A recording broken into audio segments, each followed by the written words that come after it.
తన 100 రోజుల పరిపాలనలో వరదలు, ఆడపిల్లల మీద రేపులు, వైఎస్ఆర్సీపీ వాళ్ళని మర్డర్ చేయటం, నరికి చంపటం, వాళ్ళ మీద తప్పుడు కేసులు పెట్టి ప్రజలకు ఇచ్చిన ఏ హామీ నెరవేర్చలేదు. కాబట్టి ప్రజల్లో తనకొస్తున్న చెడ్డ పేరుని డైవర్ట్ చేయడానికి డైవర్షన్ పాలిటిక్స్ లో ఈ రోజు వెంకటేశ్వర స్వామిని కూడా చంద్రబాబు నాయుడు గారు వదలలేదనేది మనకు స్పష్టంగా కనిపిస్తోంది.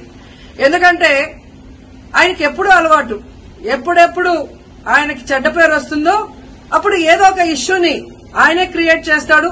దాన్ని తన వర్గీయులతో పబ్లిసిటీ చేయటం, దాని మీద డిస్కషన్లు చేసి ఎదుటి వాళ్ళ మీద నిందలు వేయటం ఆయనకు అలవాటే. కానీ ఈ రోజు మీరు చూస్తే సాక్షాత్తు టీటీడీలో తిరుమల లడ్డూ మీద ఇంత దిగజారుడుతనంగా చంద్రబాబు నాయుడు గారు మాట్లాడతారని ఎవరు ఎక్స్పెక్ట్ చేయలేదు. ఈ రోజు ఆయన మాట్లాడాక ప్రతి ఒక్కరు కూడా చీ కొట్టడం మనం గమనిస్తూనే ఉన్నాం.